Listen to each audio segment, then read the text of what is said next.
and ionic bond, I can, like the diagrams, I can like draw them mostly, but also those of the like the angles and then those curly arrows and pi sigma negative or whatever negative. I don't know what's going on. Okay, no worries. Okay, so let's just do some quick revision so I know where you basically are, if that makes sense. Mm. Okay. So, how what do you think happens in terms of atoms that form a chemical bond? They either donate or share electrons. Yes. Okay, but I'm looking for something a little bit more what they actually do. So, let's see. Inking. Let's go black. Oh, perfect. Okay. So basically, when two atoms, no, I don't like the thicknesses. Other way. When two atoms approach each other, remember? Mm.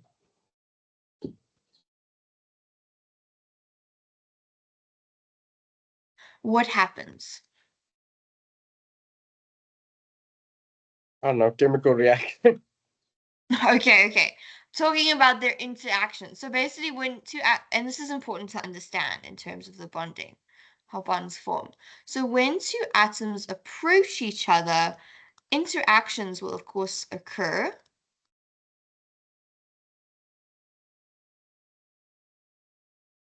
Between, I just have a question. Are you just staring at my screen or are you making notes? I'm looking. I don't have words. Uh, Would you like to make notes? I mostly like for the equations I do them, and for memorizing stuff I normally memorize them. But like the ionic and covalent bonding, we have to do a dot and cross diagram. I normally do them. Well, By would you make notes on what I'm writing on the board?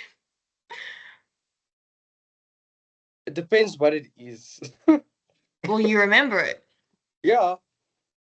Okay, if that works for you. Okay, so basically, when two atoms approach each other, interactions occur between the outer electrons, right? Mm. So, but now something needs to happen between these electrons so that some can share and some can gain or lose, okay? So, basically, how this happens is if the energy, ooh, sorry, that's energy. Hold on. Where's the eraser on this thing? There it is. So basically, then, if the energy is lowered,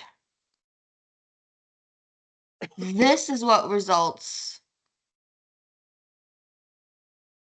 in a chemical bond forming.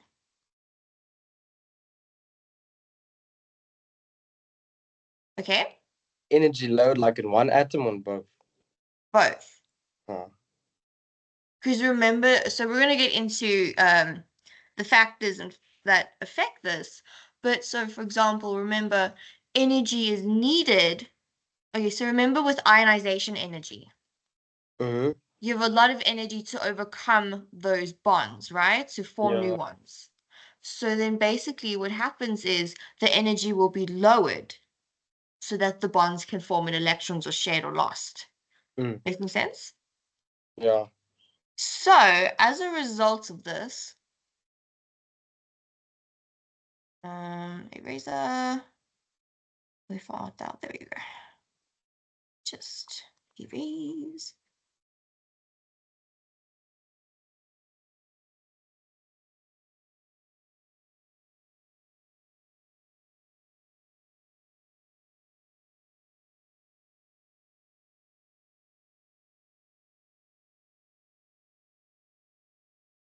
Okay.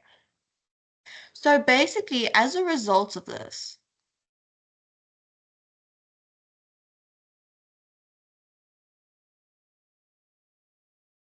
this means now that our atoms can combine to form molecules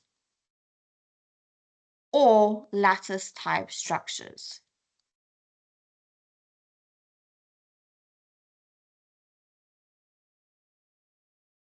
Okay? Mhm. So that's like the basics of chemical bonding. Basically, what happens with the atoms. Okay?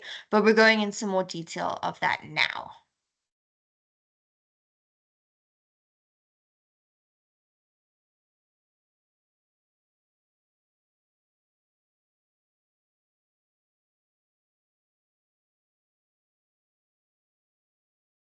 Okay, so chemical bonds can be divided into three main types. What are they?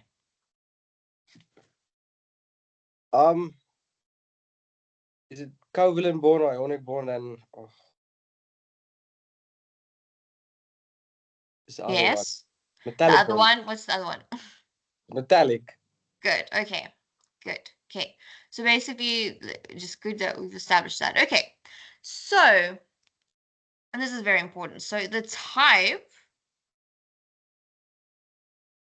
of bond formed, so those three types of bonds formed, depends on the atomic structure of the participating atoms. Okay? Mm. Makes sense, right? Yeah. Your didn't sound very convincing. No, I know makes sense. Okay. So now we're going to go over factors that determine the type of bond formed and the formula of the unit formed, okay? Oh. So there are a couple of factors. So your first one is going to be your ionization energy. Okay? And what do you remember ionization energy is? Like the amount of it's a long definition. Okay, Uh, give it to me like the simple way.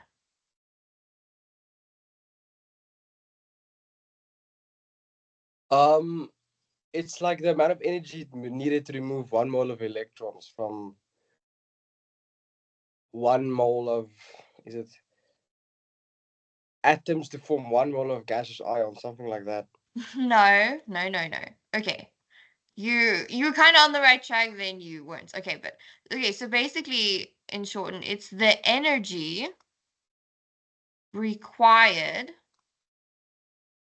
to remove an electron. Okay, so that's my symbol for electron from the outer Shell. orbital or Oh, shell, either shell orbital of an atom. Okay, right? yeah, Because the higher your ionization energy is, the higher energy that is.